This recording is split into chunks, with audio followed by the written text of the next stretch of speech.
اعوذ باللہ من الشیطان الرجیم بسم اللہ الرحمن الرحیم ناظرین السلام علیکم ورحمۃ اللہ وبرکاتہ۔ اللہ رب العزت نے ہر امت اور قوم کو کسی فتنے اور آزمائش میں ہمیشہ مبتلا کیا ہے، جس کی خبر پیغمبروں نے اپنی اقوام کو دی ہے۔ امت محمدیہ کے لیے ایک بڑی آزمائش وحشی اور درندہ صفت قوم کے خروج کی شکل میں لکھ دی گئی ہے، جس کے وقوع پذیر ہونے میں کوئی شک نہیں ہے۔ آخری نبی حضرت محمد صلی اللہ علیہ وسلم نے احادیث مبارکہ میں اس فتنے کی خبر نہایت ہی وضاحت کے ساتھ دی ہے کہ اس وحشی قوم کا نام یاجوج ماجوج ہے۔ یہ وہ قوم ہے جس کی پیشن گوئی نہ صرف حضور صلی اللہ علیہ وسلم نے کی، بلکہ تورات و انجیل میں بھی اس قوم کا ذکر ملتا ہے، جسے گوگ اینگ مگوگ کہا گیا ہے۔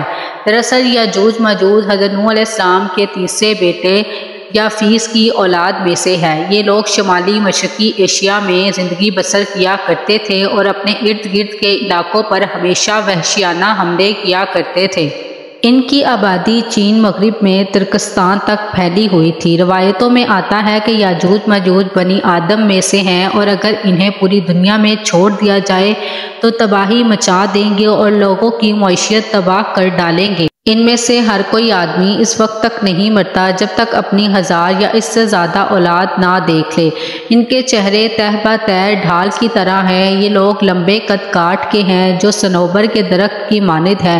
ان میں سب سے لمبا شخص 3 بالش تک کا ہوتا ہے۔ یہ جس جاندار کے پاس سے گزرتے ہیں انہیں کھا جاتے ہیں۔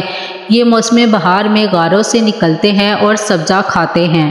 ان کے پنجے اور دانت درندوں کی طرح ہیں۔ ہزاروں سال قبل اس روئے زمین میں اللہ رب العزت کے ایک بندے کی حکومت تھی جنہیں ذوالقرنین کے نام سے جانا جاتا ہے۔ اللہ رب العزت نے ذوالقرنین کو زمین کے ایک بڑے حصے پر بادشاہت عطا فرمائی تھی۔ آپ علیہ السلام نے مشرق و مغرب کا سفر بھی کیا تھا۔ مورخین کے مطابق ذوالقرنین کے نام سے قرآن میں جس شخص کا ذکر آیا ہے، دراصل وہ ایران کا بادشاہ ہورس تھا، جسے سائرس اعظم بھی کہا جاتا ہے۔ جب حضرت ذوالقرنین علیہ السلام نے شمال کا سفر کیا تو آپ علیہ السلام کا گزر مشرقی ترکستان اور مغلوقستان کے علاقوں سے ہوا۔ یہ علاقہ 2 عظیم پہاڑوں سے درمیان میں آباد تھا، اور پہاڑ کے اس پار یاجوج ماجوج رہا کرتے تھے۔ ان لوگوں نے ذوالقرنین سے یاجوج ماجوج کے فتنے کی شکایت کی اور کہا کہ یہ قوم بار بار ان علاقوں میں حملہ کر کے فساد پھیلاتے ہیں، لہٰذا حضرت ذوالقرنین علیہ السلام نے اس سرکش قوم کی یلغار سے حفاظت کی خاطر ان پہاڑوں کے درمیان ایک مضبوط دیوار تعمیر کروائی جو لوہے اور پگھلے ہوئے تانبے سے بنائی گئی تھی۔ تعمیر مکمل ہونے کے بعد آپ علیہ السلام نے اللہ رب العزت کا شکر ادا کیا اور لوگوں کو آگاہ کیا کہ یہ دیوار وقتی طور پر اس قوم سے حفاظت کرے گی، لیکن ہر چیز فنا ہو کر رہتی ہے، لہٰذا ایک دن یہ دیوار بھی ٹوٹ جائے گی اور یاجوج ماجوج ان علاقوں سے نکل کر تمام زمین پر پھیل جائیں گے۔ جیسا کہ اللہ رب العزت نے قرآن پاک میں ارشاد فرمایا ہے کہ ترجمہ کچھ اس طرح سے ہے، یہاں تک کہ جب یاجوج ماجوج کھول دیے جائیں گے اور وہ ہر بلندی سے دوڑتے ہوئے آئیں گے اور سچا وعدہ قریب آ لگے گا۔ حضرت ابو ہریرہ رضی اللہ تعالیٰ عنہ سے روایت ہے کہ حضور صلی اللہ علیہ وآلہ وسلم نے فرمایا، پھر وہ دیوار توڑ کر لوگوں پر نکل آئیں گے، سارا پانی پی جائیں گے، لوگ قلعہ بند ہو جائیں گے، وہ ہر ٹیلے سے بھاگتے ہوئے آئیں گے، ان کے اگلے افراد بحریب کبیرہ سے گزریں گے تو اس کا سارا پانی پی جائیں گے، اور ان کے آخری افراد وہاں سے گزریں گے تو کہیں گے کہ کبھی یہاں پانی ہوا کرتا تھا، اور حضرت عیسیٰ علیہ السلام اور ان کے ساتھی محصور ہو جائیں گے، یہاں تک کہ بیل کا سفر تمہارے موجود 100 دیناروں سے بھی زیادہ قیمتی ہوگا۔ وہ اپنے تیر آسمان کی طرف پھینکیں گے جنہیں اللہ رب العزت خون لگا کر نیچے پھینکے گا، تو وہ کہیں گے ہم نے آسمان والوں پر بھی غلبہ پا لیا ہے جس طرح ہم اہل زمین پر غالب ہیں۔ ایک روایت میں ہے کہ بے شک یاجوج ماجوج روزانہ دیوار توڑتے رہتے ہیں، جب وہ مکمل ٹوٹنے کے قریب ہوتی ہے تو وہ انہیں سورج کی شعاعیں نظر آتی ہیں۔ اتنے میں ان کا بڑا کہتا ہے چلو باقی کل توڑیں گے،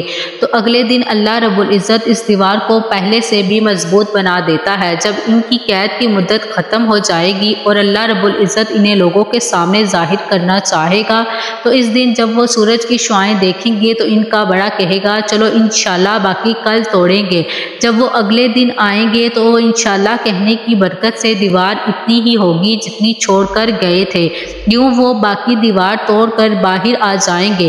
دیوار توڑنے کے بعد یہ زمین میں خوب قتل و غارت کریں گے۔ یہ سب قیامت کے قریب ہوگا۔ حضرت عیسیٰ علیہ السلام ان کے لیے ہلاکت کی دعا فرمائیں گے تو اللہ رب العزت ان کی گردنوں میں کیڑے پیدا فرمائے گا، جس سے یہ فوراً مر جائیں گے۔ پوری زمین پر ان کی لاشوں کی بدبو پھیل جائے گی۔ پھر اللہ رب العزت ایک قسم کے پرندے کو بھیجے گا جو ان کی لاشیں اٹھا کر جہاں خدا چاہے گا پھینک آئے گا۔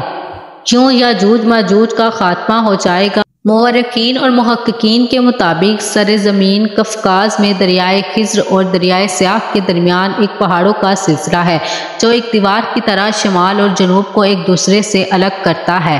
اس میں ایک دیوار کی طرح کا ذرہ بھی موجود ہے جو مشہور دارا داریال ہے۔ یہاں ایک قدیم تاریخی لوہے کی دیوار نظر آتی ہے۔ اس بنا پر بہت سے لوگوں کا نظریہ یہ ہے کہ دیوار ذوالقرنین یہی ہے، جبکہ کچھ مورخین دیوار چین اور دیوار ترماس کو دیوار ذوالقرنین مانتے ہیں۔ یہ تمام نظریات قیاس اور اندازوں پر مبنی ہیں۔ دیوار ذوالقرنین کہاں بنائی گئی ہے اور کہاں واقع ہے، اس کا علم صرف اللہ رب العزت کو ہی ہے، اور وقت مقررہ پر اس دیوار کو یاجوج ماجوج توڑ کر نکل جائیں گے۔ امید کرتی ہوں کہ آپ کو ہماری یہ ویڈیو اچھی لگی ہوگی، اور اگر آپ کو ہماری ویڈیو پسند آئی ہیں تو ہمارے چینل کو ضرور سبسکرائب کریں، بیل آئیکن کے بٹن کو بھی دبا دیجیے گا تاکہ ہر نئی آنے والی ویڈیو آپ لوگوں تک پہنچ سکے۔ اس ویڈیو کو اپنے دوستوں اور رشتہ داروں کے ساتھ بھی ضرور شیئر کریں۔ اسی کے ساتھ میں آپ لوگوں سے اجازت چاہتی ہوں۔ اپنا اور اپنے پیاروں کا بہت خیال رکھیں، اور اللہ اور اس کے رسول صلی اللہ علیہ وسلم سے بہت محبت کیجیے۔ خدا حافظ۔